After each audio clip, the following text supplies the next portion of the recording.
My name is Meyer. I'm 32 years old, and 3 months ago I was sitting across from a woman I had never met in a coffee shop in Portland, Oregon, watching her pull a manila envelope from her bag with hands that was shaking slightly, and she said, "I have been looking for you for 14 years, and I want you to know that I never stopped." I had spent 32 years believing that my biological mother had given me up and moved on, that the silence was indifference, that the absence was a choice she had made and never reconsidered. I had built an entire understanding of myself around that belief. The girl who wasn't wanted, the girl who was lucky someone took her in, the girl who owed everything to the woman who raised her. I had carried that story in my body since I was old enough to understand what adoption meant. Every single part of it was a lie. Not my biological mother's lie. She had been looking for me since I was 18 years old. Letters, phone calls, a visit to the neighborhood where I grew up, 14 years of trying, every single attempt intercepted, blocked, and buried by the woman I called Mom. The same woman who had been asking me for 2 years to move back home and take care of her in her old age. I ordered a second coffee and I listened to everything, and by the time we left that coffee shop I knew exactly what I was going to do. If you have ever built your entire identity around a story that someone else wrote for you without your knowledge, subscribe to Unspoken Truth. Because sometimes the truth doesn't just change what you know, it changes everything you thought you were, and this story is just getting started. My name before it was Meyer Chen was something I didn't know until 3 months ago. I was adopted at 11 months old by Patricia and Gerald Chen, a couple in their late 30s living in a suburb of Sacramento, California. Patricia was a school administrator and Gerald was an accountant, and they had been trying to have children for 8 years before they adopted me. I was their only child, and Patricia in particular organized her entire identity around that fact. I was her project, her purpose, her proof of something. I understood this even as a child without having the words for it. The way children understand the emotional architecture of their homes before they can name what they're seeing. Patricia was not a cruel woman in the obvious ways. She fed me and clothed me and attended every school event and helped with every homework assignment and told me regularly that she loved me. But love in Patricia's hands had a particular quality. It came with conditions that were never stated explicitly and therefore could never be negotiated. It came with a narrative about who I was and where I came from and what I owed. A narrative that she controlled completely and that I absorbed the way children absorb the stories they are told about themselves, as truth, as the shape of reality, as the only version that existed. The narrative went like this. My biological mother was a young woman who had found herself in a difficult situation and had made the responsible choice to give me up. She had moved on. She had built a life. She didn't think about me. This was not a tragedy, it was a practical decision made by someone who knew her limitations. And I was lucky that Patricia and Gerald had wanted me. Lucky that I had a stable home and a mother who sacrificed everything for me. Lucky, always lucky, as if gratitude were a debt that could never be fully repaid no matter how many payments I made.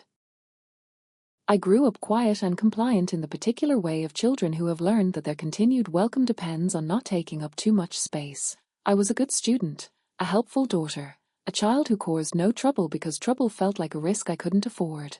I had one close friend in high school, a girl named Jade who saw through the compliance to something underneath it and liked what she saw. And I had my books and my interior life and the particular resilience of someone who has learned to need very little from the people around them because needing things had always felt dangerous. Gerald died when I was 16, a heart attack, sudden and complete, and after that it was just Patricia and me in that house and the narrative intensified. Now I was all she had. Now my presence was not just appreciated but required. Now the debt of gratitude had a new dimension because she was alone and I was the reason she had kept going, and how could I think about leaving? How could I think about anything that didn't include her? I absorbed this too. I filed it in the category of things that were simply true about my life, and I went to community college close to home because leaving felt impossible, and I got a job in Sacramento because Patricia needed me nearby.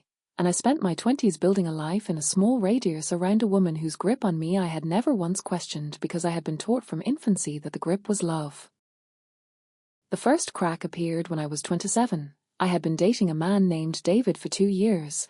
He was kind and steady and deeply confused by my relationship with Patricia, not unkind about it, just genuinely unable to understand the architecture of obligation I lived inside.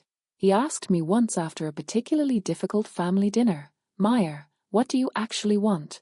Not what Patricia needs, what do you want?" And I opened my mouth to answer and nothing came out, not because I was upset, but because I genuinely didn't know. I had never been asked that question by anyone who expected a real answer, and I had never asked it of myself. I started therapy 3 months after that dinner, a therapist named Dr. Reeves, who had the particular skill of asking simple questions that opened complicated things. She asked me in our 3rd session to describe my earliest memory of feeling free, and I sat there for a long time and couldn't produce one, not because my childhood had been terrible but because freedom had never been part of its vocabulary. The session after that I came in and said, "I think I need to find out where I actually came from," and Dr. Reeves said, "Tell me what's stopping you," and I said, "Patricia," and she said, "Tell me more about that." I had always known I was adopted.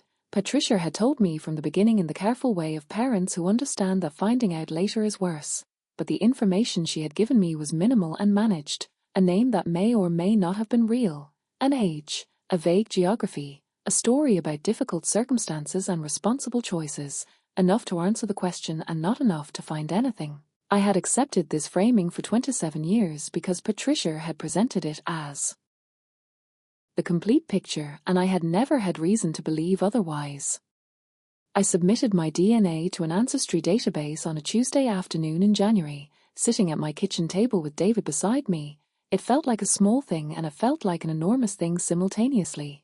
David held my hand while I clicked submit and then made dinner while I sat there thinking about all the versions of myself that might be about to change. The match came back 6 weeks later, a close family match. The database flagged it as a likely first-degree relative, a woman named Linda Torres living in Portland, Oregon. I stared at the notification for a long time before I clicked on it, my heart doing something irregular in my chest, the particular physical experience of standing at a door you've been afraid to open for your entire adult life. Linda Torres had left a message in the database, a short one, careful and tentative in the way of someone who had been disappointed before and was protecting themselves against another disappointment. It said, "If you are who I think you might be, I have been hoping to hear from you for a very long time. I understand if you don't want contact. I just want you to know that I have thought about you every single day." I read it 4 times. I called Dr. Reeves. I called Jade. I did not call Patricia.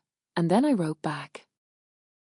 Linda and I exchanged messages for 2 weeks before we spoke on the phone, carefully and slowly, both of us feeling the weight of what we were building toward and neither of us wanting to rush it. She told me she was 51 years old, that she lived in Portland with her husband and her teenage son, that she worked as a nurse, that she had been 19 when she had me and had made a decision she had questioned every day since. And then she said something that stopped me completely. She said, "I want you to know that I tried to find you. I started trying when you turned 18. I thought you might want to know where you came from when you were old enough to decide for yourself, and I was told that you didn't want contact. I was told that you didn't want contact." I sat very still on my couch with the phone against my ear and I said, "Who told you that?" A pause. "I called the number listed for your family several times," she said. "I spoke to a woman who said she was your mother. She said you knew I had reached out and that you had decided you weren't interested. She said you had a good life and you didn't want to complicate it. She said it very kindly, actually. I remember thinking she seemed like a reasonable person and that I had to respect your wishes even though it broke my heart." I was 22 years old when Linda made those calls. 22, living 30 minutes from Patricia's house, completely unaware that any of this was happening. Patricia had spoken to my biological mother on the phone and told her I didn't want contact and I had never known, not one word, not one syllable, for 10 years. I thanked Linda and said I would call her back and I put the phone down and I sat in my kitchen for a very long time. I want to tell you what it feels like to discover at 32 that the story you have been living inside was edited without your knowledge. It is not a clean feeling. It is not simply anger or simply grief. It is something more disorienting than either of those. It is the feeling of a floor shifting under everything you thought was solid, every memory reframing itself around a new piece of information. The summers the first spent feeling guilty for wanting something Patricia couldn't give me. There. Years I stayed close to Sacramento because leaving felt like abandonment. The narrative of lucky, always lucky, all of it reorganizing itself around the fact that somewhere in Portland a woman had been looking for me for 14 years and had been told I didn't want her. I didn't sleep well for a week. I talked to Dr. Reeves every day. I told David everything and he listened with the steady quiet I had come to rely on. I called Jade and she said what she always said when something enormous happened. Okay, tell me everything. Start from the beginning. And then, when I had sat with it long enough to be clear rather than just shattered, I started making a plan. I flew to Portland on a Friday in October. David came with me. We stayed in a hotel 2 miles from the coffee shop where Linda and I had agreed to meet. I barely slept the night before. I lay in the dark listening to David breathe and thinking about a 19-year-old girl in Sacramento making a decision she had questioned every day since. Thinking about a woman making phone calls for 14 years into a silence she had been told was my choice. Linda was already there when we arrived. She was sitting at a corner table with a coffee she hadn't touched and her hands folded on the table the way people fold their hands when they are trying to hold themselves together. She was small and dark-haired, and when she looked up and saw me her face did something I don't have adequate words for. It was recognition and relief and grief all arriving simultaneously. She stood up and I walked toward her and we stood there for a moment just looking at each other, and then she said, "You look exactly like my mother." And I started crying before I had decided to. We sat across from each other for 3 hours. She told me everything. The pregnancy at 19. The decision that had not felt like a free choice at the time but like the only responsible option available to her. The years of wondering. The decision at 18 to try to make contact when I was old enough to choose. The phone calls to Sacramento. The woman who answered and told her kindly and firmly that I had been informed and had decided against contact. The letters she had sent to their address she had found. Letters that she now realized had never reached me. She pulled the manila envelope from her bag. Inside were copies of the letters she had sent, 7 of them over 3 years, addressed to me at Patricia's house, and a phone log she had kept of the calls, dates, and times and brief notes about what was said. The last entry was from 4 years ago. Spoke to woman at residence again. Same response. Meyer has been informed and does not wish contact. Will respect her decision. Note to self. Stop trying. I held that phone log in my hands and I thought about Patricia, who had been asking me for 2 years to move back home, who called every Sunday with the particular neediness of a woman reminding you of your debt, who had built a life around being necessary to me and had protected that necessity with a thoroughness I was only now beginning to understand. I looked at Linda across the coffee shop table and I said, "She never told me, not once, not any of it." And Linda's eyes filled and she said, "I know, I understand that now." And I said, "I'm so sorry." And she said, "You have nothing to be sorry for. None of this was yours to carry." I called Patricia from the hotel that evening. David sat beside me on the bed while I dialed. My hands were steady in the particular way of someone who has moved through the shattered part and arrived at something harder and quieter underneath. Patricia answered on the second ring, her voice warm and immediate in the way it always was when I called. The voice of a woman who had trained herself to answer me with warmth because warmth was how she kept me close. "I need to ask you something," I said, and something in my tone changed the quality of the silence on her end. I felt her recalibrate without a word. "Did Linda Torres ever contact you about me?" A pause that lasted exactly long enough to tell me everything. "I don't know who that is," she said. "She called multiple times between 2010 and 2020, I said. "She sent 7 letters to your address. She spoke to a woman who identified herself as my mother. That woman told her I had been informed and didn't want contact. I have a phone log and I have copies of the letters." The silence this time was different, longer. The silence of someone calculating rather than genuinely not knowing. "I was protecting you," she said finally, her voice shifting into the register she used when she needed me to understand something for my own good. "You had a good life. You didn't need to be confused by someone coming back into it. I made a judgment call." "I was 18, I said, then 20, then 22, then 24. She kept trying for 6 years and you kept telling her I didn't want contact. I was an adult. Patricia, you didn't have the right to make that judgment call for me. I was your mother, she said, and her voice had an edge now, the edge that appeared when the warmth wasn't working. I did what I thought was best. You did what was best for you, I said, and I kept my voice completely level because I had thought about this conversation for days and I knew exactly what I wanted to say and I was not going to let her pull me into something emotional that she could then manage. You were afraid that if I found her I wouldn't need you anymore, and you were probably right, and that is not a good enough reason for what you did. She started crying. Patricia cried with the particular efficiency of a woman who had learned that her tears were effective. But I had spent 3 days sitting with a phone log dated over 6 years and 7 letters that had never reached me, and her tears landed differently than they used to. I'm not calling to fight with you, I said. I'm calling because I needed you to know that I know, and because I wanted to tell you directly before I decided what to do next. I think you should talk to someone, a therapist, someone who can help you understand what you did and why. I'm going to need some time before I can have a normal conversation with you. She was still crying when I said goodbye and hung up. David put his arm around me and I sat there for a while just breathing, not crying, past crying, in the particular stillness of someone who has done something difficult and necessary and is now on the other side of it. That was 3 months ago. Linda and I have spoken every week since Portland. We are learning each other slowly and carefully. She is funny in a way I recognize in myself. She asks questions and waits for the real answer. Her teenage son Marcus thinks I am, in his words, pretty cool for an older sister, which made me laugh for the first time in weeks.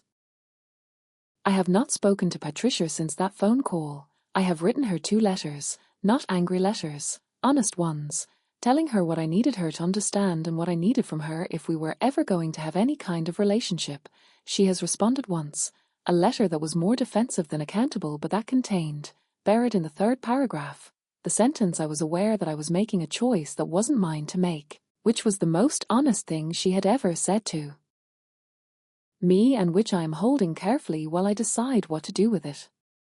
David and I are moving to Portland in spring. His company has a remote policy and my work is fully portable, and Linda cried when I told her and then apologized for crying, and I told her she was allowed to cry as much as she wanted, and she laughed and said, "You are so much like my mother, it's almost unbelievable." I am someone's daughter, it turns out, in the way I always needed to be, fully and without conditions.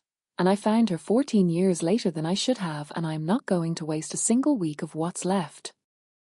If you are somewhere right now living inside a story that someone else wrote for you, a story about who you are and where you come from and what you owe and why you should be grateful, I want you to ask yourself one question: who benefits from you believing that story? Because the answer to that question will tell you everything you need to know about whether the story is true. You are allowed to question the narrative. You are allowed to submit the DNA test. You are allowed to make the phone call. You are allowed to sit across from a stranger in a coffee shop and discover that the silence you were told was indifference was actually 14 years of someone trying to reach you. The truth does not always arrive on time. Sometimes it arrives at 32 instead of 18. Sometimes it costs you something to find it and something more to act on it. But it is always, always worth knowing, because you cannot build a real life on a foundation that someone else constructed to keep you small. My name is Meyer. I'm 32 years old, and in the spring I am moving to Portland, Oregon, where a woman who has thought about me every single day for 32 years is already looking for places we can have coffee on Sunday mornings. I cannot wait. Thank you for listening. Take care of yourself. And if no one has told you lately that you deserve to know where you actually come from, I'm telling you now.